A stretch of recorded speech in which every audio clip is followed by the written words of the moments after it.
Mesdames, Mesdemoiselles, Messieurs, bonjour, bienvenue dans cette édition consacrée à une maladie que vous ne connaissez peut-être pas encore. Nous parlons du cancer plus exactement. Pour ce faire, je vous explique, c'est à l'occasion surtout de la journée mondiale contre le cancer que nous vous retrouverons. Cette journée se déroulera le dimanche 4 février 2018. Pour répondre à nos questions, pour nous éclairer à ce sujet, nous avons le plaisir d'y accueillir le docteur Sahiboullah Sorawan. Docteur, bonjour. Bonjour Caroline. Alors vous, docteur, qui avez exercé plusieurs années en Suisse et qui vient récemment de s'installer ici à Maurice, vous allez pouvoir nous éclairer à ce sujet. Qu'est-ce que la maladie du cancer? Alors le cancer, c'est une maladie où les cellules du corps humain se divisent de manière incontrôlée et qui échappent donc aux mécanismes de régulation, par exemple immunitaire, et qui ensuite envahissent une majorité des organes du corps et qui, par la suite, si on ne fait rien, donc amènent au décès du patient.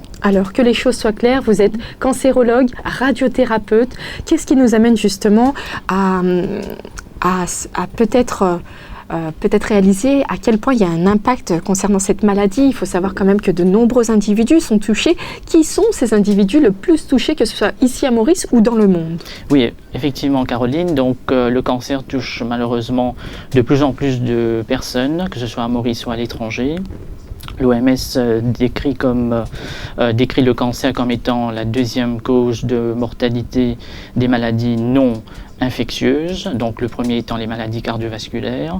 Le problème du cancer, c'est qu'il y a le décès du patient si on n'agit pas promptement, donc soit par des techniques de chirurgie, de résection, ou par chimiothérapie, ou par la radiothérapie, donc qui sont les trois grands axes de traitement des patients cancéreux.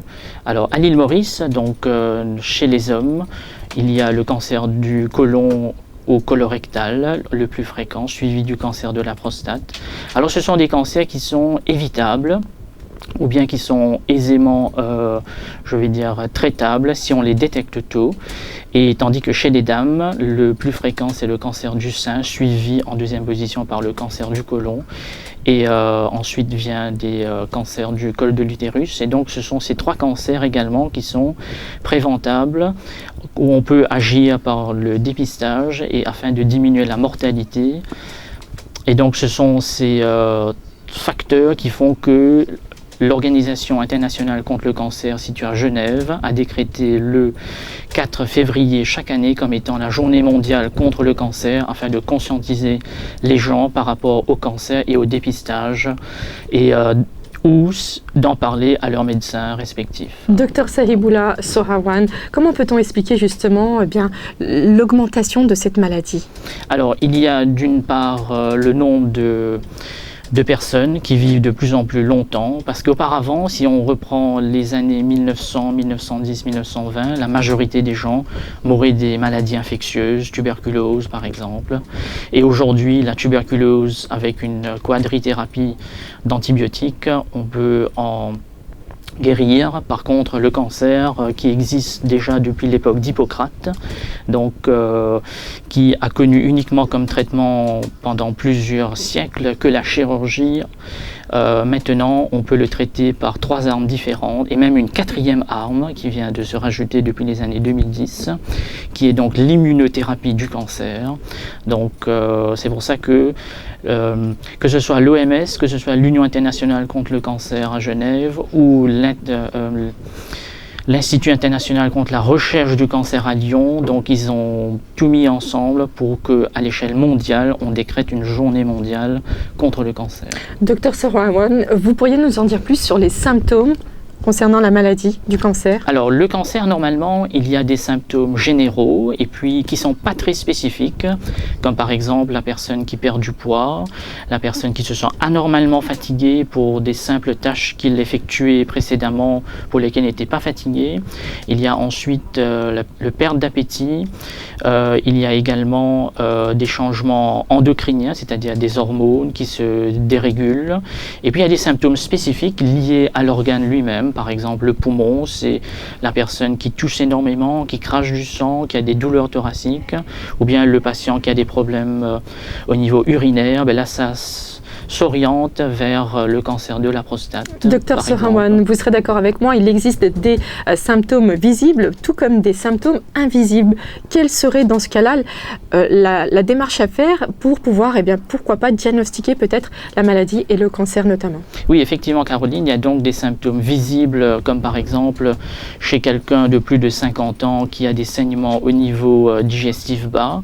Donc, il faut qu'il, avec des changements surtout de son habitude qu'on appelle le régime des sels, donc alors ça doit s'orienter vers probablement un cancer du côlon débutant.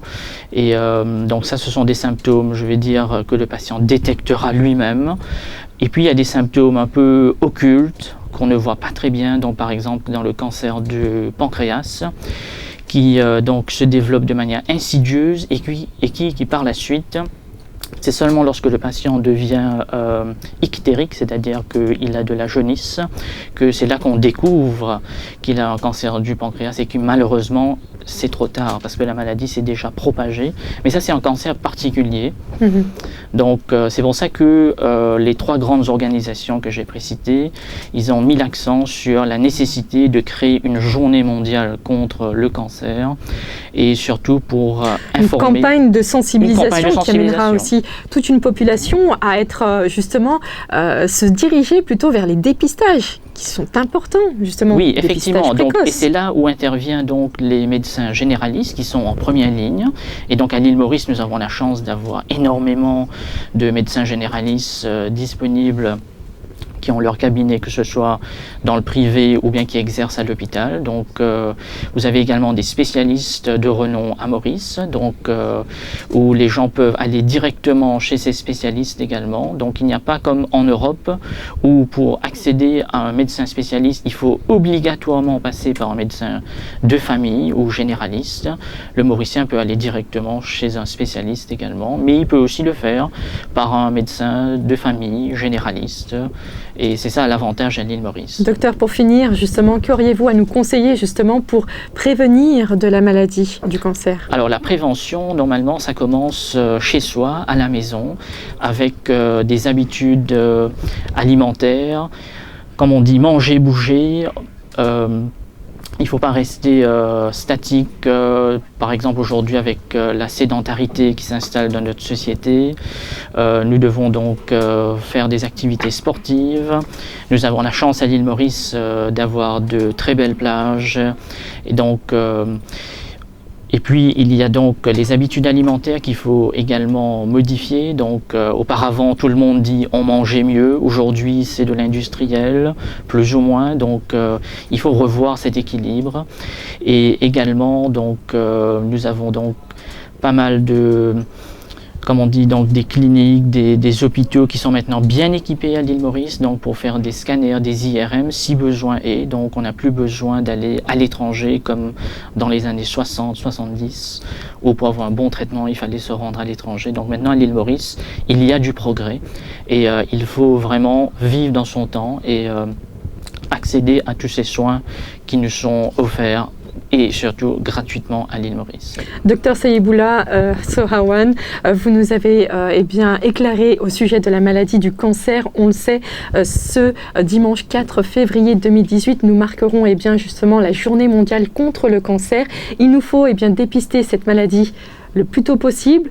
Plus tôt ce sera fait, mieux ce sera, à la limite, parce que le traitement sera plus léger. Oui, effectivement. Donc, quand un cancer est détecté à un stade débutant, donc qui fait moins de 2 à 3 cm par exemple au niveau pulmonaire, donc les chances de guérison du patient sont bien plus élevées que quand il y a des métastases. Donc là, à ce moment-là, nous devons faire des traitements lourds, complexes, chez un patient qui a une maladie avancée dans son corps. Donc, et donc c'est pour ça que le dépistage et en parler, donc c'est quelque chose de très important pour créer ce que nous appelons en anglais le awareness, donc qui est un concept très important et que tous les Mauriciens sachent que le cancer est une maladie redoutable, mais si c'est traité à temps, nous pouvons apporter donc une diminution de taux de décès principalement. Donc, et à ce moment-là, les gens pourront vivre plus longtemps à l'île Maurice. Docteur Sarawan, merci beaucoup. Voilà ce qu'il vous reste à faire. Vous savez, plus tôt vous ferez les choses, mieux ce sera pour vous. Un dépistage qui vous ne coûtera presque rien du tout, si ce n'est que, comme on le dit souvent, vaut mieux prévenir que guérir. Nous vous disions à très bientôt. Merci de nous suivre à travers le www.defisanté.mu. À très bientôt. Voilà, merci Caroline et merci aux auditeurs. Au revoir.